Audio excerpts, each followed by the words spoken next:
Hey, what's up, Street Talks? Eric from the Eric Street Photography blog. And if you're wondering, yes, I did get a new haircut. But anyways, moving on. I wanted to do this review for this product. So LG was very generous to me, sending me their new flagship, which is the G4. And I first got a message on them from Twitter, and they said, "Hey, you have been found to be an influencer in this program." And I'm like, I don't even know how this thing is generated. Would you be interested in getting a free phone in exchange for doing a review of the product?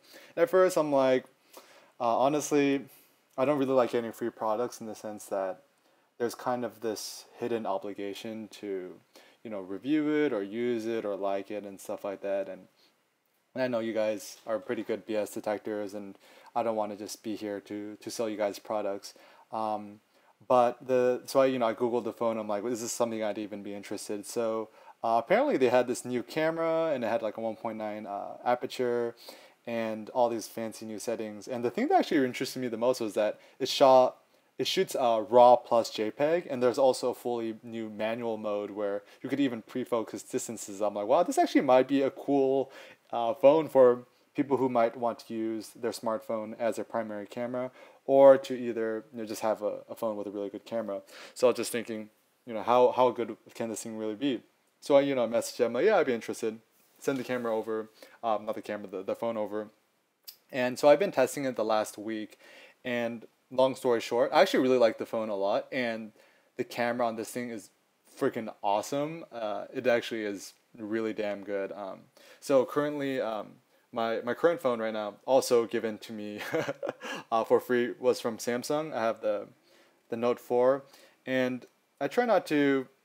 I mean, it's so bad. Like I talk about like not having gas and stuff, but I'm such a sucker for smartphones because I use it a lot, and it's pretty much a very integrated part of my life. And I'm not trying to do it as much, but immediately comparing both of these phones, the Note 4 versus this, immediately the camera on the G4 kind of blows the Note 4 out of the water, even though it's really good.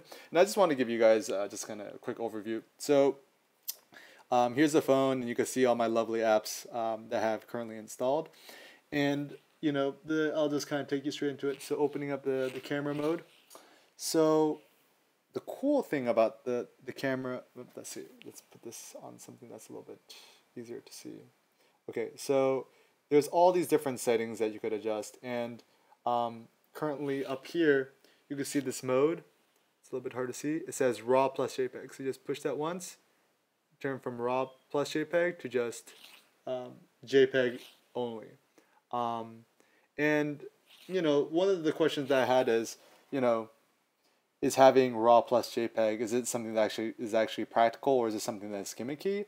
I actually downloaded the RAW files, and I'll try to put it on my website where you can download for free. But yeah, the quality on the shooting RAW it's pretty good, and the photos come out really sharp as well. And let's see. Oh, I have this thing upside down. My bad. So down here, let's see. You can see it, right? So you see the white balance, manual focus. So the cool thing is, if you push this, oops, I pushed something else on accident. So if you actually press the manual focus mode, here on the side you can see there's a depth of field scale here. So you could just kind of adjust the pre-focus just by scrolling this thing on the side.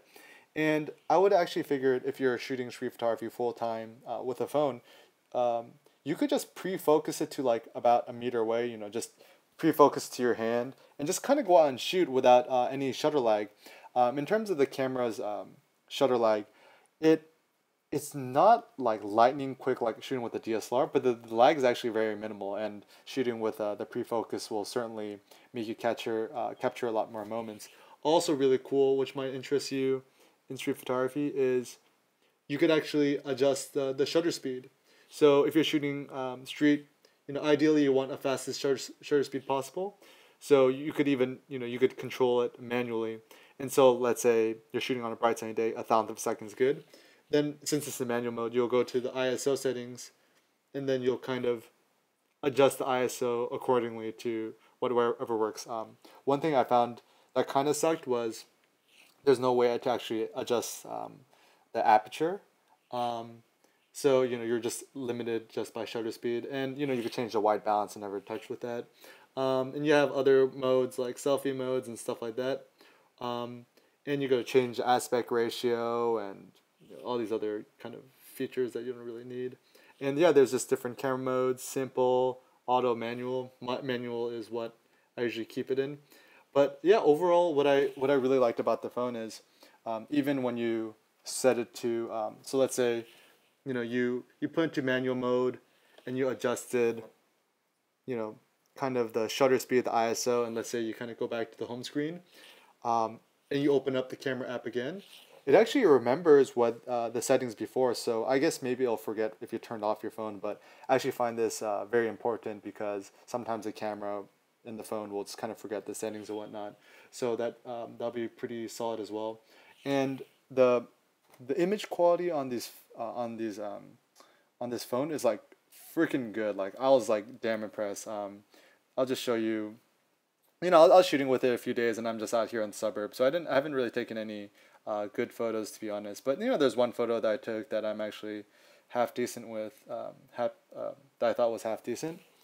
So I put it on my Instagram, and there's a photo of a guy in the cafe, and zooming in 100%, it's pretty damn sharp. Like it's a little bit hard to see here through my screen, but I was just pretty damn impressed with the quality. Um, just how sharp it is. And I've also done different tests with this phone versus the Samsung phone.